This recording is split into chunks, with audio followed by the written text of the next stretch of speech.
homeless, or they want to tackle, they're looking there, when out here is the monster. That's the lion in the woods. Amen. They're totally looking wrong. See, so yeah, didn't do anything. The man went down to Sheets's. That was the last we know. Wouldn't do anything. That's why I put this in place.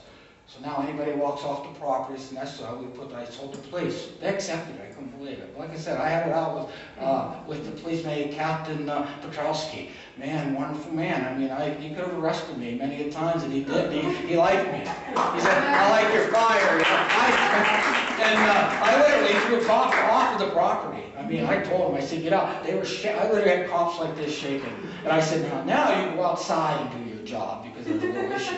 You know, it's like, wow, it's up here. Oh yeah, I'm telling you, it's crazy. You have to do this, see, because the world doesn't know. And another incident, we had an individual coming out. Bob, you may remember Adam. I don't know if you were there when Adam was there. Adam was a big guy, man. He was a big fella and strong. I didn't know this yet, but here's what they're doing to me. Wait till I get to this part. The government, once again, sends me Adam. Just like they sent me Ernie Simmons, the high-profile murderer that was 3 days from death row. You know, they send me, the prison system, the Department of Corrections, the state sends me this person because nobody wants them. Then they turn around and try to shut me down. Isn't that crazy? So they send me Adam. Adam comes in. Oh man, Adam's a mess. He's like the Green Mile, but shorter. And he comes in, and then I find out once he gets there, he took out 15 guards at once. Oh, you didn't tell me that when you were sending them. And then, by the way, why is Adam's teeth ground down? Oh, he likes to bite people. Oh, so now we find out that Adam likes to eat flesh, women's flesh. I'm like, what's going on? And poor Adam. So immediately, get him over to the hospital. No medication. He was on meds, but none there, so on and so forth. So I have to fight to get Adam into the hospital. Because it's too late. Adam's already messed in the system. It's like, and he gets into the hospital, and I say, don't send him back. He needs a care facility. He needs care. I get a call at 9 o'clock from McDonald's. It's Adam. The hospital put him out on the street homeless. So I called the state police. Oath of office. I said, Adam's over. I told him what I just told you. I said, the man, Adam was, but on the other side of Adam, he was like a child. Grown up boy, he could do artwork and stuff. But called up the state police. I said, look, you got this man, etc. Told him what I just told you. You know what he said to me? He said, best thing you can do is go get him a $20 bus ticket and send him out of town. Oh my gosh.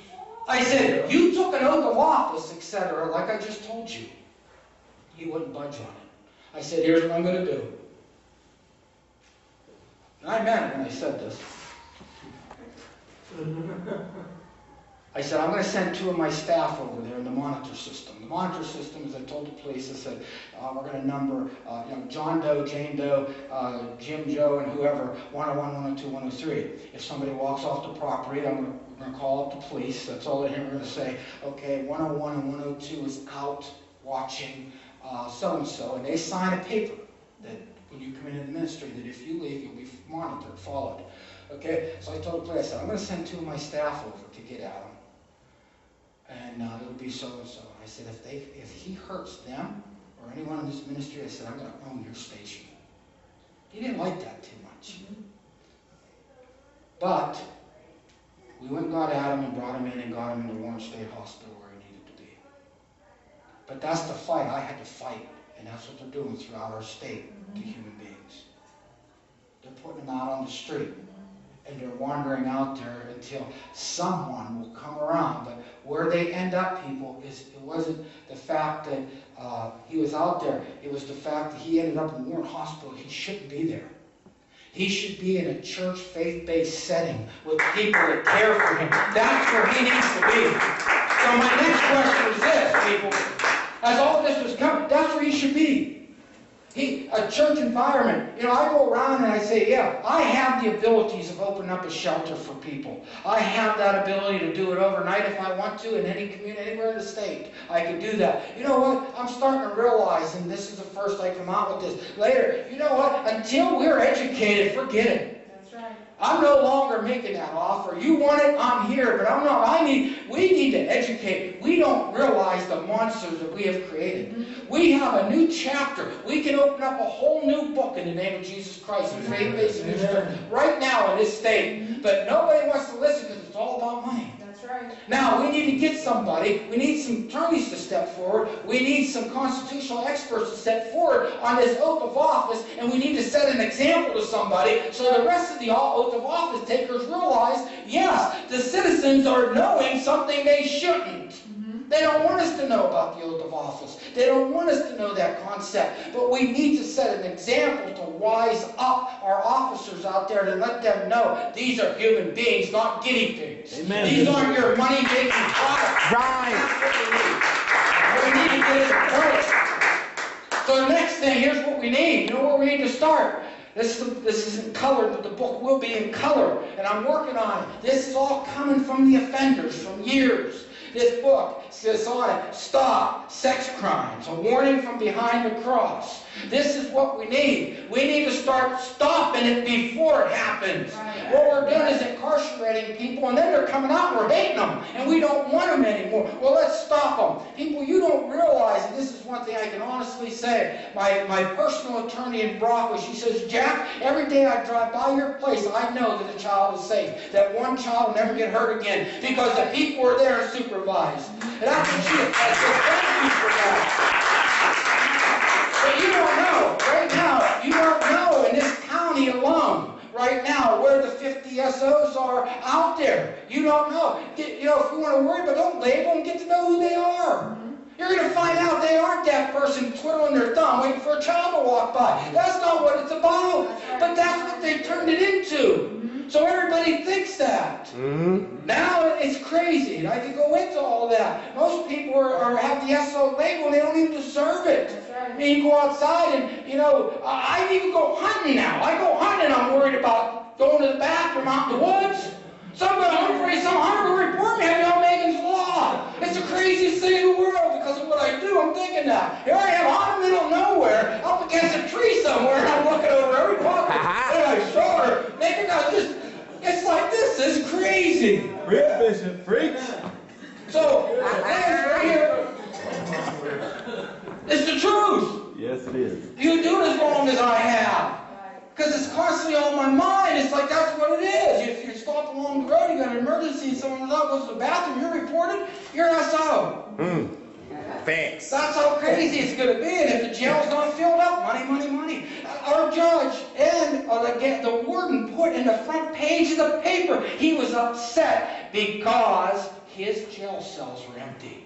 And he was losing money daily. Lord. Really? Is that what we turned into? Lord. Not looking at the rehabilitation. Something good's happening. That's what. No. Get the article. You can get it. It's in the Jefferson, whatever, Democrat. You can get it in front page. Upset because the jail cell. I told right away. I braced. You know it? Here they come. They take one person the next day. Yep. Yeah, it's just money. That's what happened. So, what this is, it says stop. I had the SOs, since I have so many there, write down what would you tell somebody who's ready to commit a crime. If you were thinking of doing such a thing, what would you tell them? That's what's in here. And then, the other part is from behind the cross, meaning, because that's what happens. Once you get incarcerated, everybody goes to Jesus, don't they? You know, behind the bars, that's where they go to Christ, they try to find Christ. So I asked them to write down what happened to you in prison. And it's being an SO. I don't know, you might have even filled some of this out, Bob, I don't know. But they were to write that in here. Plus, what scriptures helped you in prison? And the beginning, what scriptures could have helped you? And this needs to be catchy enough, we need to get it out. If this would stop one person from violating a child, it's worth it. But see, we got to start back here as the church. See, you got to remember, the perpetrator, any one of us can be a criminal any moment. Okay? But as long as we find good guidance and things in our lives that will direct us, that's going to help us, and that's what we need to get out there. But we need to get out there to a young generation of people. Stop right now. Stop that thought process. Okay? The government isn't going to do that. The government's sitting back and they're going to wait for the criminal, and they can elevate however they want. They can go out and arrest more, and they can back off. That's what they're after, because that's their money. And we let that happen. Yes. As a people. We let that happen.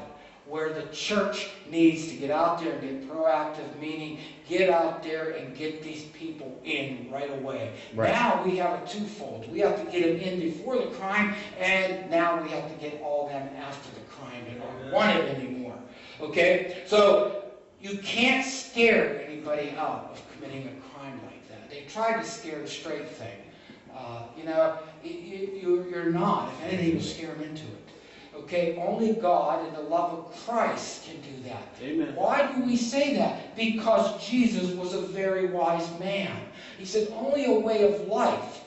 So we have to all be thankful for all ourselves. We that have not fallen to that, crime in some way, we found a way of life. Okay, as Christians, a way of life in Christ that has kept us from there. This person may not have. That doesn't make them a worse person. But still, after the fact, they deserve the same privilege, the right to Christ and a way of life that they would have had before. It's no difference. But who's going to be out there for them after? It's not the government. It has to be Christ, the Christians. Amen. And we're not there yet. We're far from it. So, what's really interesting, about 3 years ago, when I was at the Capitol, they were doing a talk on starting a homeless caucus. Yeah. And I was speaking at the same time, I think right after or before, I don't know. And Representative Brown was there. She came over afterward and asked me if I'd be on the homeless caucus. And I said, okay. Now, you got to keep in mind, if you name an agency or something in the state, they send us somebody who used it, statewide.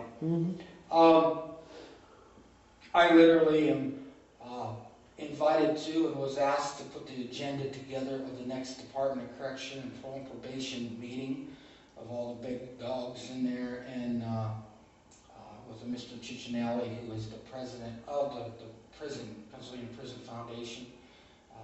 So it's all over. I get all this I do out there. God just has me out there.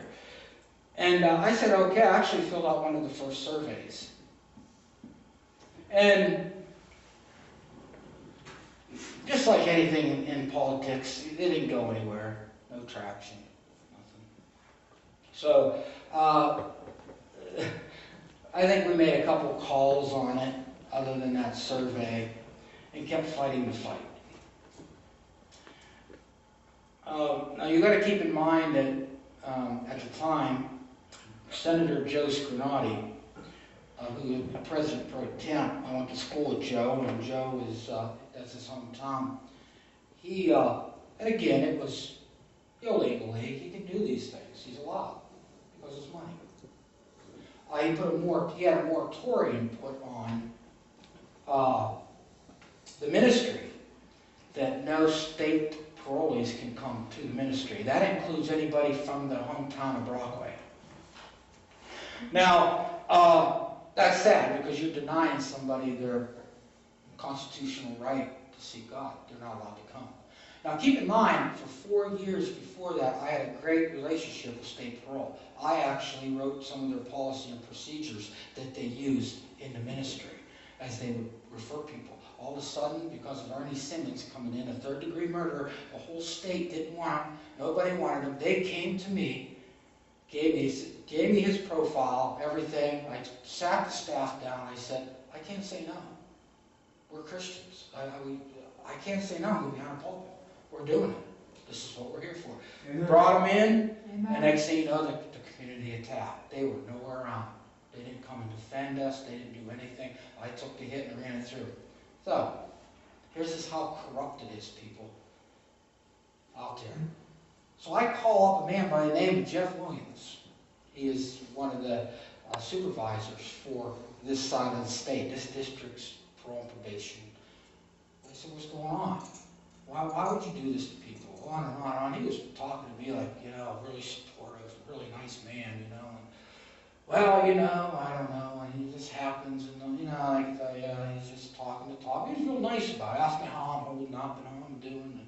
And I'm talking to others over the years, and they never came out. Now remember, what they do is this Department of Corrections, they'll come out and investigate a place before, then they either, will accept it or deny it. They never came out. They just denied it. Boom, that was it, because of scriminality. So they never came out. So I started pushing that a little bit, a little later on, and I went to the chair and a couple of things, and all of a sudden they're going to come out and do an investigation. Okay, so they come out, 4 people. And they hurry up and do an investigation, and then they come back and they deny it, which I knew they were going to, because they had to get something to say they were up there, because there was a little push going on. Why is Scarlatti doing this? How did this happen? So I'm sitting, and they come back. One of the reasons were you don't have separate utensils for the women and men. Really? It was just lame. It was really sad. So anyhow, I pushed it further with this first attorney I mentioned, and I put in the right to know request. It was denied 8 or 9 times, and I finally got it. Joe Scarnati influenced Jeff Williams to write the letter to the Department of Corrections, putting a moratorium on the ministry. The same man that came out to do the site investigation that sat across my desk, when he knew, he already wrote the letter I have right here. We got all the right to know, their emails where Scarnati was back and forth, influencing them for no reason other than, I don't want them in my district. There it is. Corruption is bad. The very man that told me on the phone, talked to me, come out to do the site, wrote the letter, putting a moratorium on the ministry, and he knew it the whole time.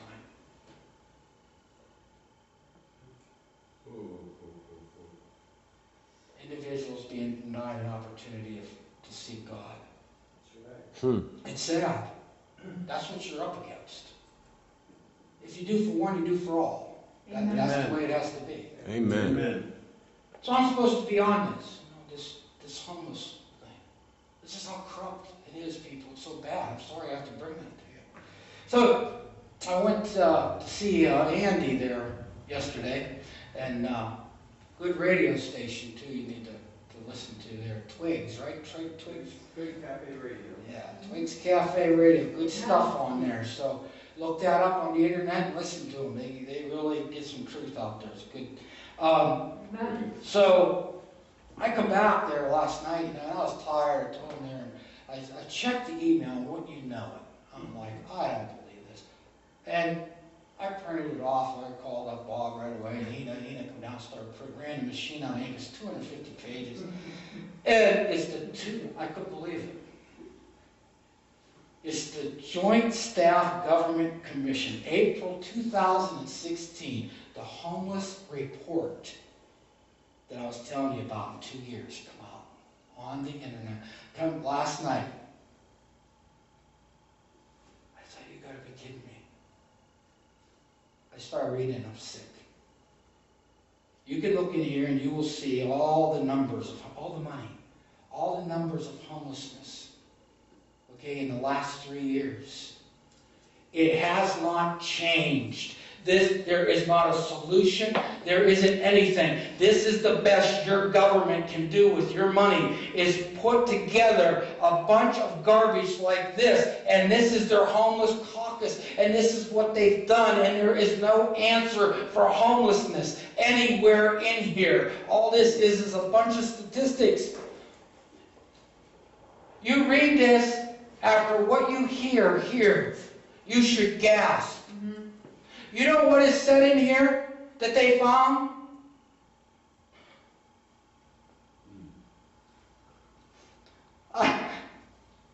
Remember I told you about the pulling out of teeth?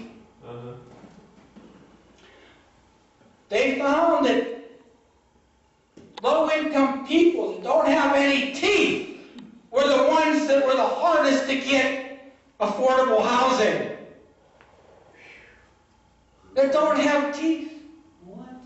Read it. It's in here. You know why you don't have teeth. Psychotropic drugs make your teeth rot out. Now you're rotting out the people's teeth. Now you won't give them a house, affordable housing, because they don't have teeth. Read this. This is the best your government can do. This is hot off the press, 2016. There is not an answer. All this is a bunch of data that I already know, been done, been through it all, started the agencies that are in here, and guess what?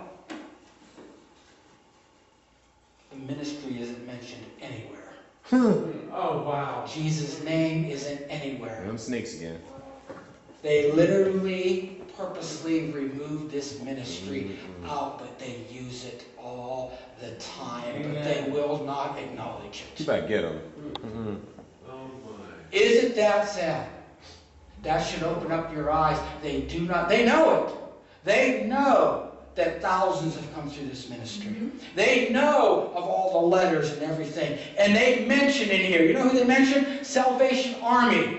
You don't even get a bed at the Salvation Army. You know who they mention in here? Soup kitchens. They mention 30-day stays.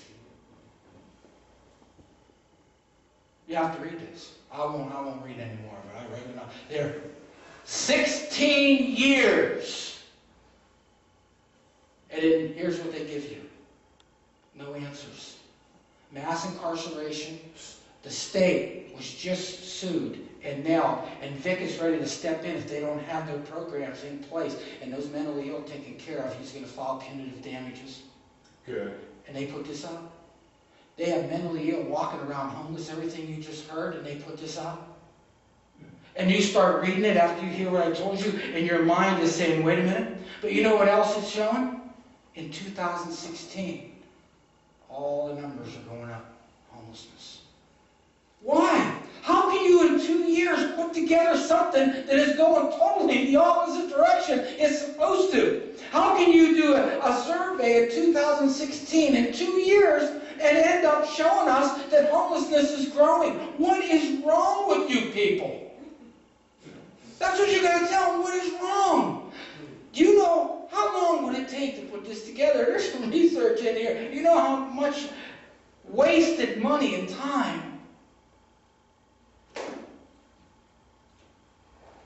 The secretary, Wetzel, was just on doing a conference before the House, asking him questions. He didn't know. You don't know. What are you going to do with all the release of the inmates? We don't know. This was just the end of last year. They have the data. How can you do it? How can our government put this together and in here it says children and youth experiencing homelessness? How can we do that in 2016? How can our government knowingly write that and hand it out? Instead of it saying, we have solved the children homelessness. Then, here's a good one. This is why I couldn't read it. This is where I stopped. I wish at times, see, I can't be. I can't do it. I have to be, I'm a minister. I wish that I was an attorney sometimes. Wow. I don't, because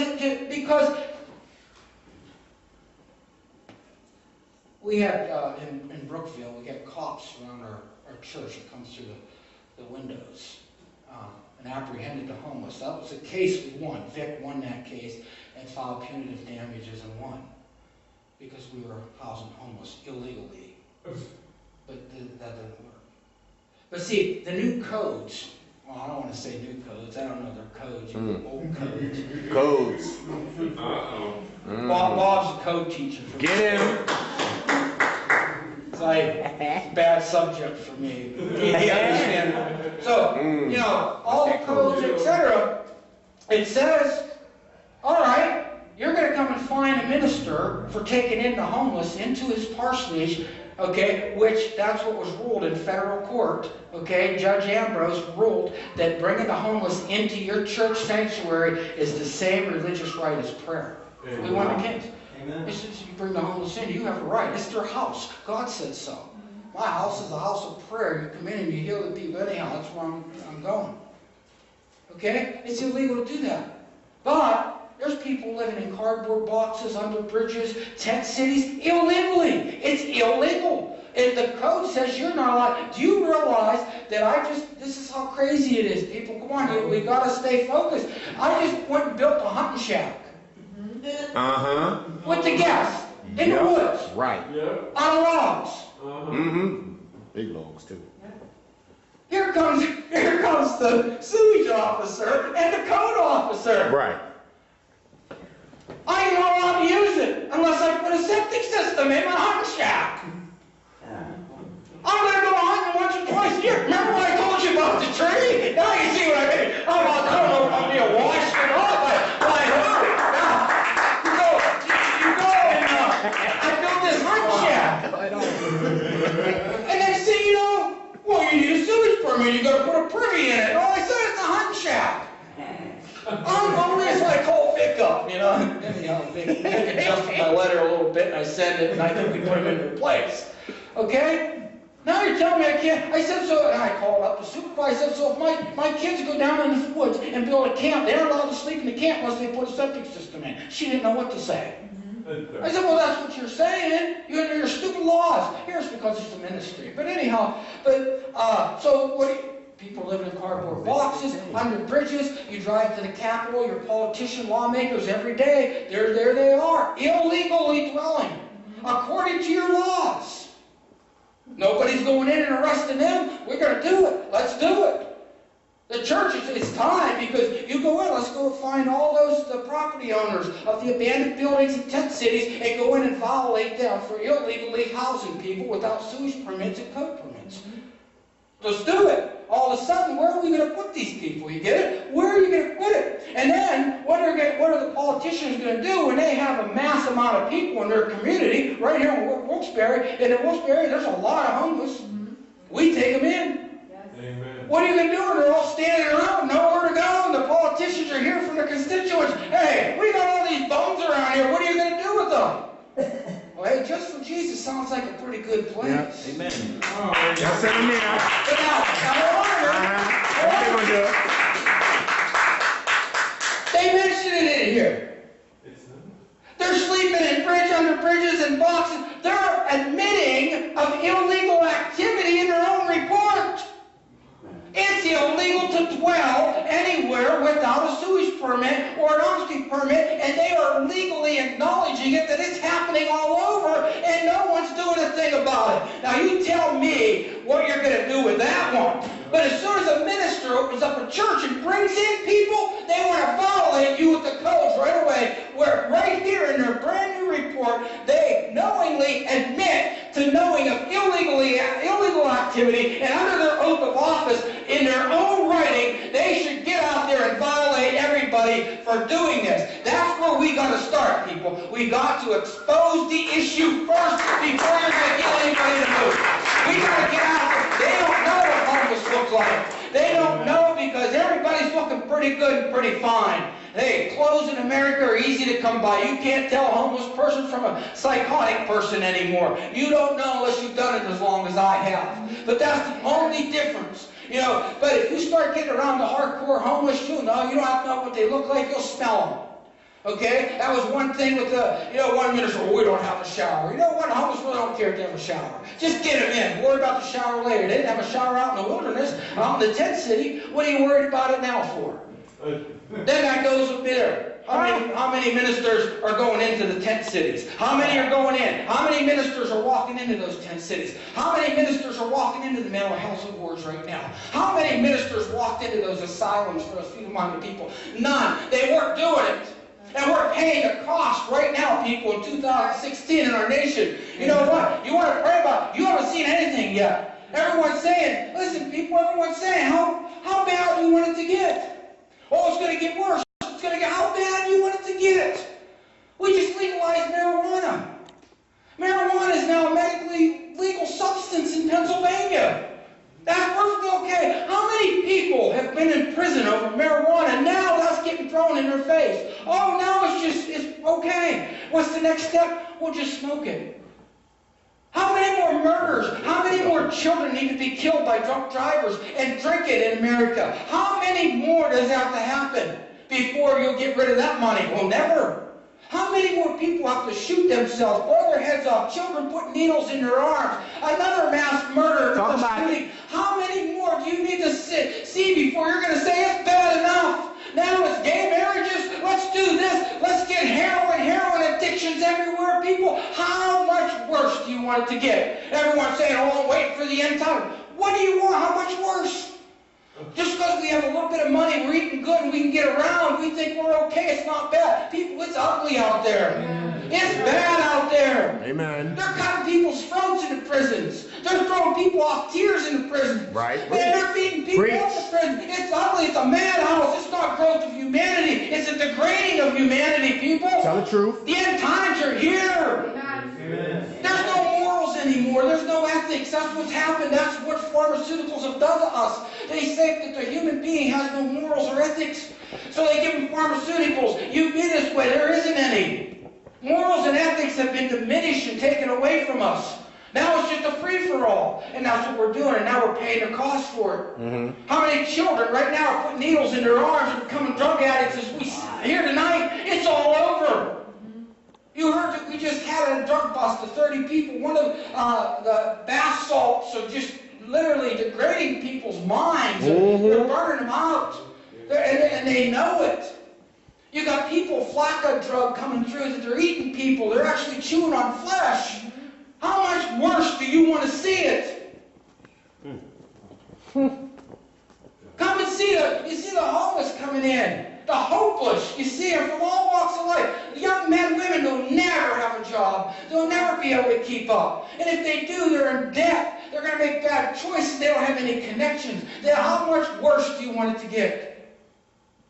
We drive right by it. Now we're starting already. Electric shocks. We're already starting again on our mentally ill to abuse them. And we're doing it, and nobody is being held responsible. That's right. Right. And it's not. You think that the cell phones, people, you think that, I don't know what mine is, anyhow, it's in here. You think that the cell phones is a wonderful thing? You know what a cell phone is, a computer? You know why we have it? So it keeps us busy, so we don't pay attention to what's really going on around us. That's right. Amen. That's what happened. Satan had a big convention. He says, look, we can't stop Christians from going to church. We can't stop them from praying. We can't stop them from doing this. We can do this. We can get them busy.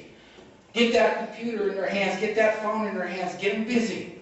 Get them busy so they don't pay attention to the disaster that's around them. That's right. And that's what has happened. Now, why do you think that Jesus in Matthew 25, 31 to 46, that's where he's going to end his great throne. That's where he's going to end his altar call. I was hungry, you fed me, thirsty, you gave me a drink, a stranger, you took me in. You let this happen to mankind. Right. It happened. It's time to do something about it. Amen. It's bad out there, people. I just had an individual right now recovering from an overdose in Pittsburgh. Nobody can cope anymore. Everyone's stressed out. Mm-hmm. Everybody's trying their best to keep going, make some money to keep going. Yeah, we all have to do that. But people behind us is destruction, it's humanity. Now they're literally, that's what psychotropic drugs do, is takes away a person's ethics and morals and way of life. That's why you need them. You don't have any morals. You don't have, so here, we're going to make you a zombie.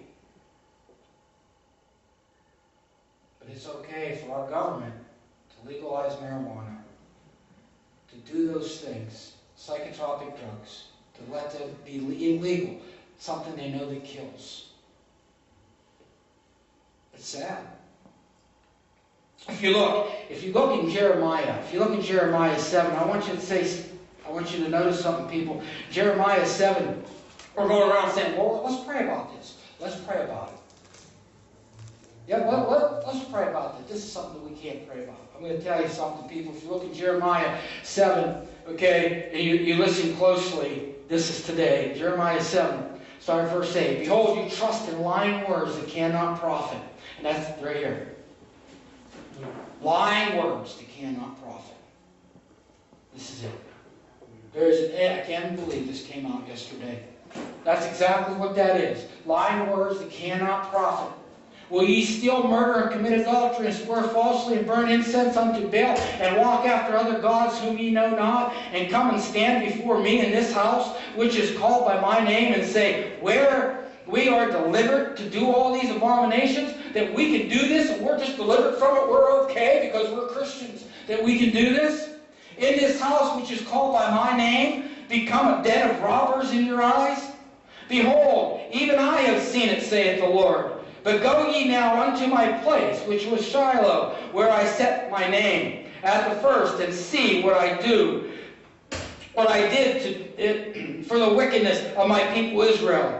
And now because ye have done all these works, saith the Lord, and I spake unto you, rising up early and speaking, but ye heard not. And I called you, but ye answered not. God has been calling to us, and we didn't hear him. He's been yelling for us for decades, and we refuse to listen over and over and over again. And then he refuses. We don't want to answer when he calls. He calls, help my humanity, help my children, help my people. We don't want to answer. We pray back. We don't want to do anything. And now because you have done all these works, saith the Lord, and I spake unto you, rising up early and speaking, but ye heard not, and I called you, but you answered not. Therefore will I do unto this house, which is called by my name, wherein ye trust, and unto the place which I gave to you, and to your fathers, as I have done to Shiloh. And I will cast you out of my sight, as I have cast out all your brethren, even the whole seed of Ephraim.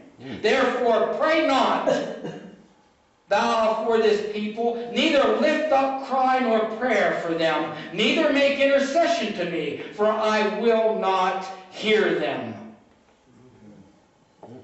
You know, you go around, and we've been hearing for decades, and if my people call by my name, will seek my face and pray. Yeah, right. We've been doing that for decades. I'm going to tell you something, people. Right. God isn't listening anymore to this abomination called America. Right. Look what we've done to it. Right. And then you wonder why God isn't answering the prayers. You look at it. We have drug addicts, children dying. We have mass incarceration. We have a free-for-all down here. And what are we praying for? Now remember I said I'm not talking about faith, prayer, and believing. That's not what I'm talking about. I'm talking about everything that you heard here tonight. What is it? You want to pray about it. What are you praying for? We're such self-centered Christians. That's all we turn into. Pray for what? We need to pray to look within ourselves and just see how disgusting we really are. And what we let happen to America, our communities, and our country. And then we need to look behind pulpits. We need to see we need people that's willing to stand up and be hated for Christ's sake. That's what today is all about. And you have to be. Today is the day to be hated for it because you're coming up against a world that doesn't want anything to do with Jesus. Anything. It's proven right here.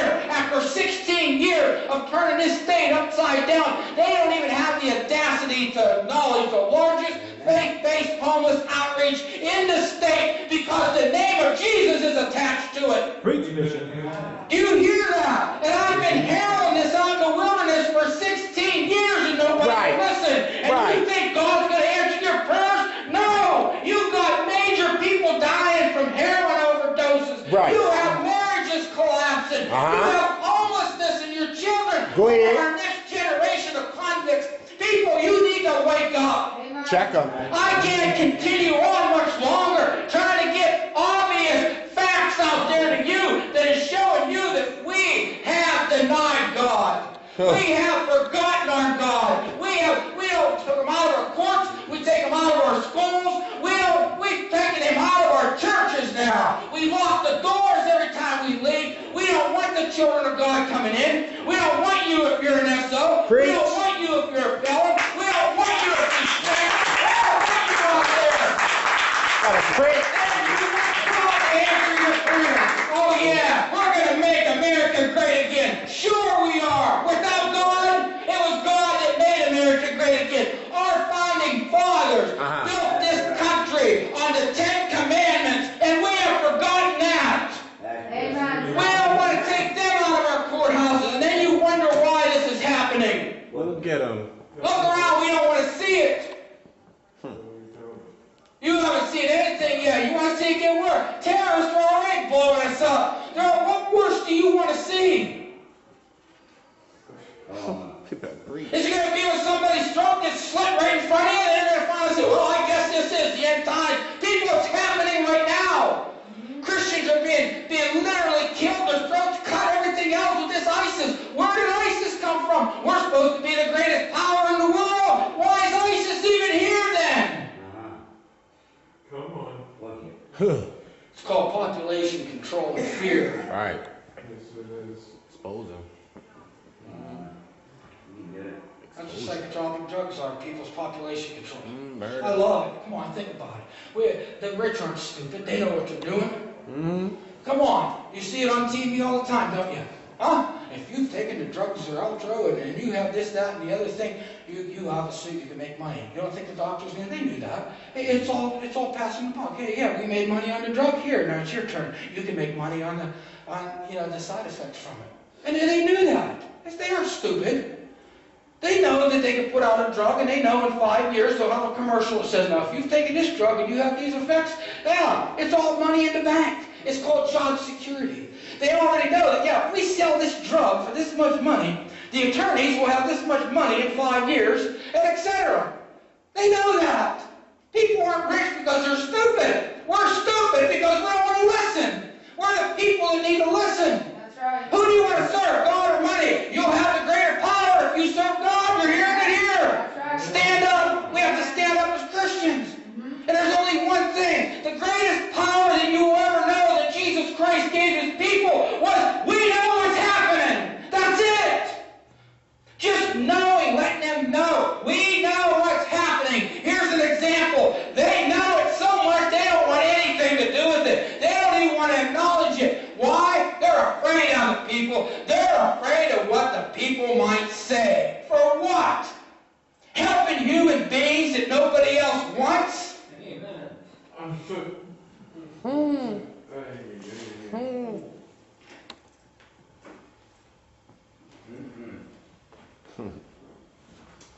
16 years. There you go.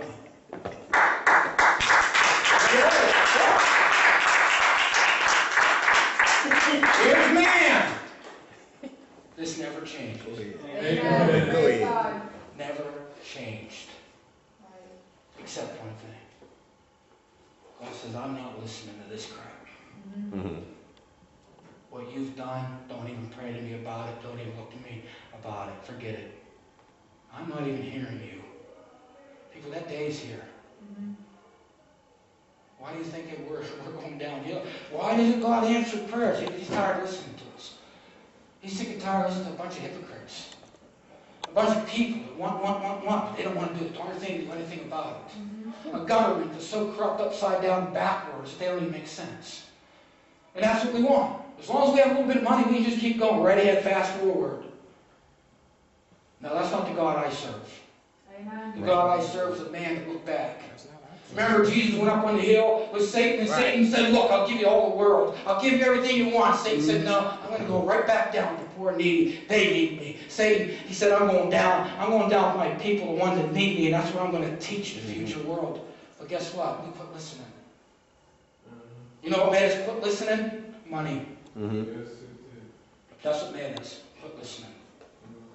And then instead of people giving us Jesus and telling us the truth and seeing it, something that we could see and know is real love, they give us pills. Now all of a sudden we started to look into the medical field and trust in the doctors and oh yeah, we're Christians, and trust in the psychiatrists, psychologists. We start going down that road and they just lure us in. Next thing you know, they're telling you who you are and what you need. That's not freedom, it's slavery. You're your own person. You tell them who you are, and you tell them what you need. That's what you need to do. It's the other way around. You have a right to that. And you also have a right to this. There is alternatives to psychotropic drugs, too. There's alternatives in the medical field that will help you just as well as that psychotropic medication, but nobody knows that. They don't want you to know that. Next time you go into your psychiatrist, anybody that's here, you go in and say, I want the medical alternative. You have that right, and they must provide that for you, or it is a violation to them. Ask them. Say, I want the medical alternative to psychotropic drugs. Just like they don't want us to know about the oaths of office, they don't want us to know about their illegal activities, they do not want us educated. That's why Jesus was hated. That's right. He educated them. And he brought the Pharisees and the leaders of that day, he brought their activities for money, and they wanted to be whitewashed too. He brought them out and they hated it. This was all they were good at. Sitting behind the desk doing this, putting this out and saying, there, we've done our 2-year report, there it is. And we never had to lift a finger to help a person. Disgusting. That's our leadership. Isn't that sad? Yes, it is.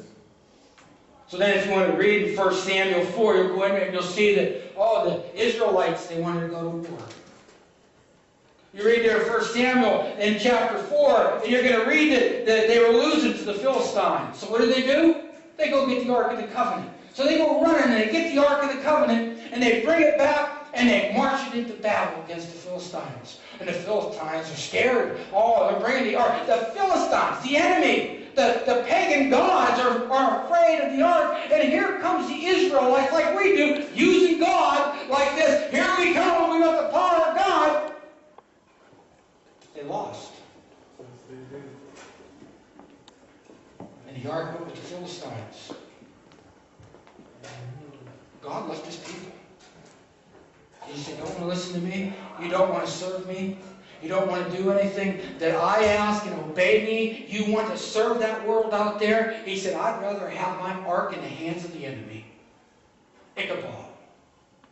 That's what it is.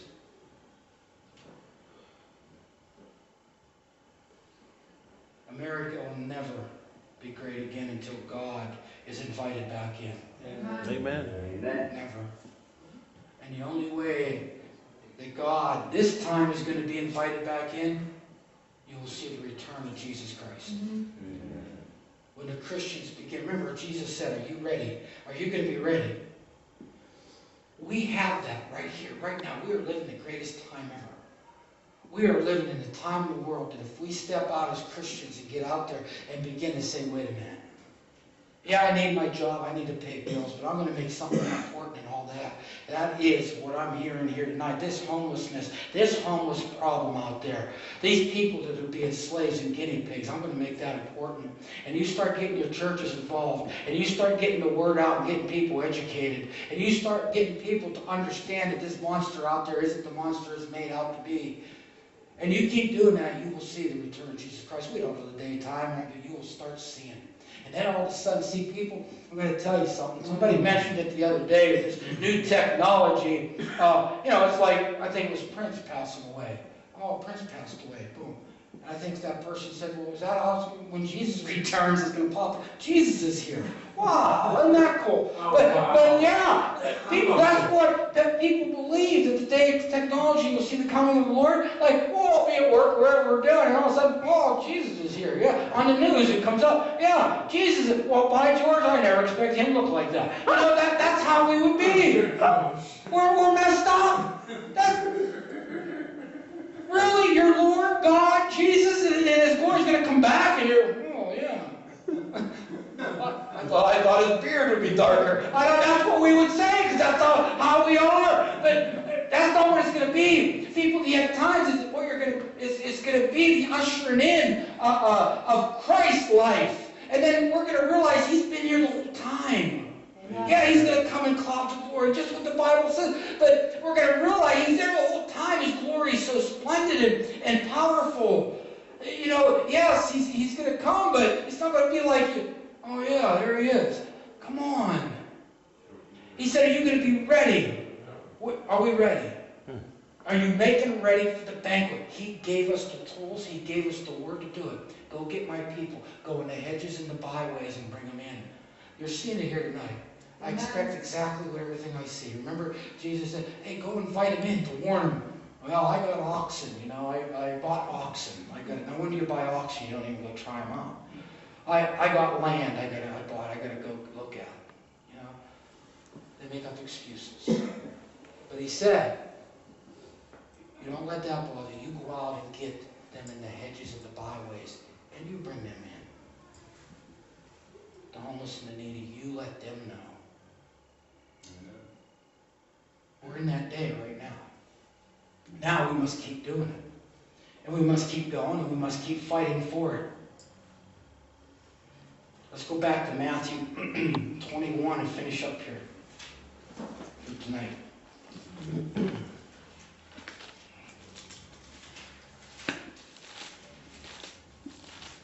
Matthew 21, start verse 12.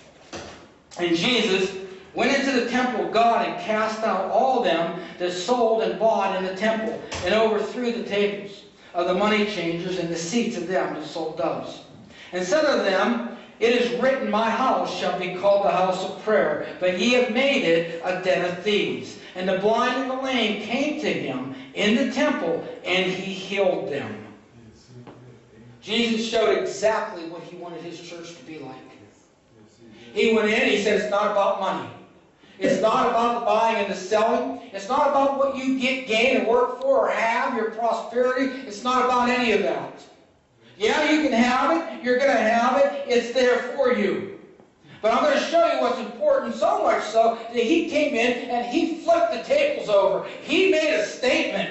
He made one that made people hate Him. How dare, number one, you come into God's temple and do this? Jesus said, oh, by the way, I'm God. I can do it if I want. Amen. And you're doing the wrong thing in my temple. He said, now I'm going to show you what that is. Very simple. So, now you've got to remember, because I don't think, you see, here's the other thing. We have to put things in perspective. We have Jesus in this nice, beautiful robe, okay, looking as beautiful as can be. When in reality, it was very dusty and dirty there. He had a seamless robe that he wore all the time, so therefore, it would have been pretty dusty and dirty. He stunk pretty bad. They didn't have deodorant and perfume like we have today, okay? But not only that, Jesus was a carpenter. A carpenter built with stones and then beams. Jesus would have been a very physically fit, strong man. Calloused, worker. He walked everywhere he went. So you imagine this man coming through that door with a whip in his hand, with his blood pressure up, his veins bulging, flipping tables over.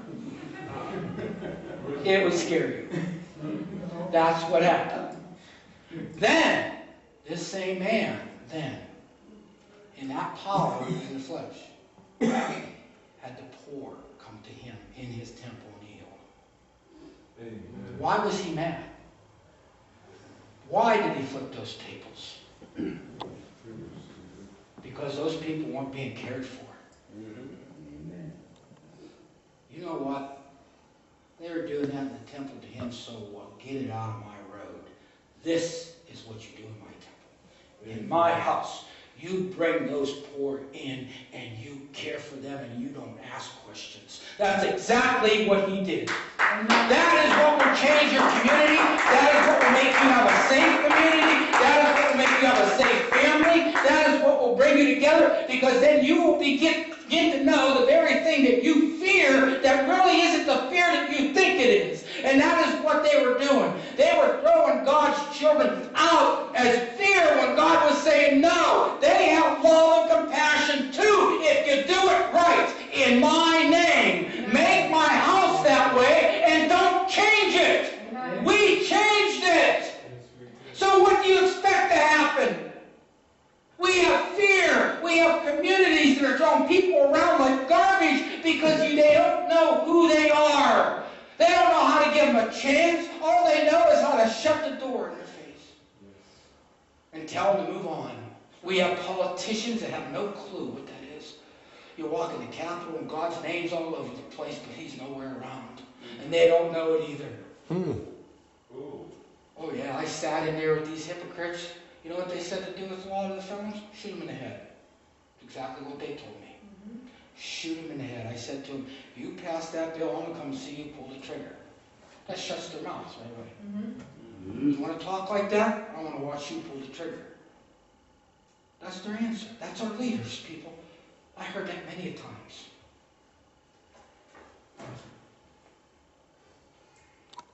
Oh, I can tell you a lot more. It's disgusting. The change will come swiftly if the church will listen. And what I mean by listening is I have nothing new to give you. There isn't anything new in this book. It's all that's written. It is written. Jesus Christ is the same yesterday, today, forever. All I can give you is 16 years of helping the least of these. In every aspect possible, and show you what is really happening out there. It's real.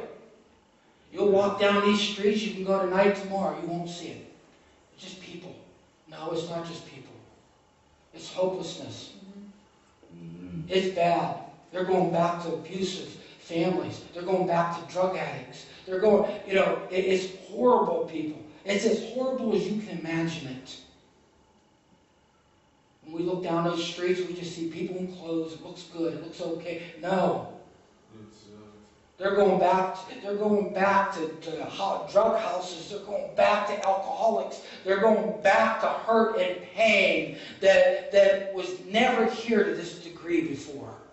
Because this is a different hurt and pain. It's a hopelessness. And now you put the psychotropic sorcery, the Church of Pergamos. The snake going up the pole, that your medical dog, that's Pergamos. Sorcery, pharmaceuticals. Here we are. All we need is a few people to come forward. We have with the ministry.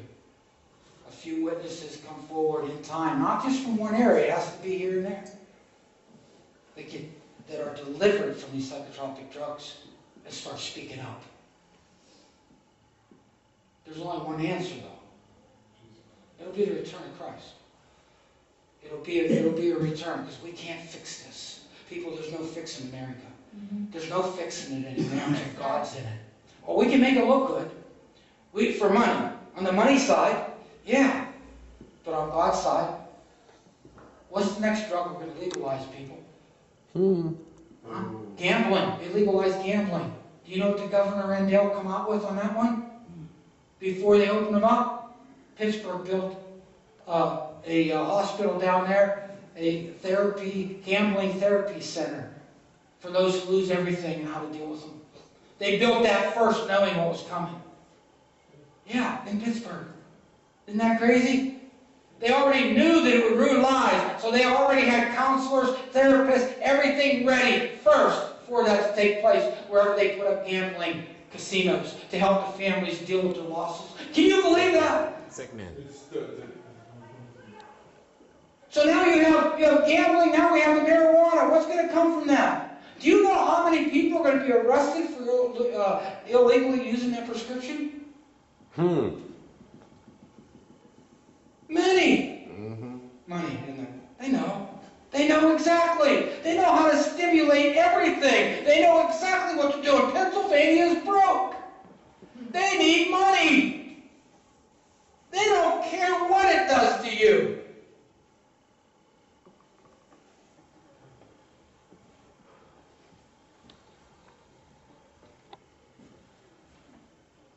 Medical marijuana. What do you do with the seeds? Are they take them all out? Are you allowed to grow your seeds? See, these are all stipulations, people, that you better start asking yourself, because these are what attorneys are going to deal with. Well, what do you do with the seeds? I planted a seed, I smoked it, but that wasn't in your prescription. Well, it's your fault, because you were supposed to get all the seeds out of the top then, so I didn't have any seeds to plant. So who's to blame? Well,